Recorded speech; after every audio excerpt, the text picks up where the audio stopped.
nanone korali intumwa z'ubushake mu itorero rya Kanombe nyuma yaho ibagerejeho DVD volume 2 yitwa tuzabyina intsinzi, ubigarukanye volume ya 3 yiswe humura.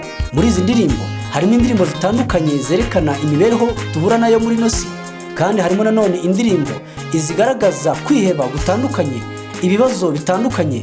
Ariko reka tuvuge ngo humura kuko Imana ibyo byose ibizi, kandi nanone reka tuvuge ngo humura kuko Imana ariyo gisubizo cy'ibyo bibazo byose. Kandi kubumva ururimi rw'igiswahili harimo indirimbo z'igiswahili. Reka rero tuvuge ngo izi ndirimbo zibabere iz'umunezero, kandi tubabwire ngo vuba bidatinze Kristo agiye kugaruka. Ibyo byose ibiturushya bitandukanye Kristo azabibonera igisubizo.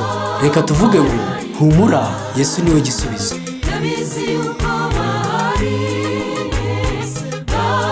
Kwizihiza ibirori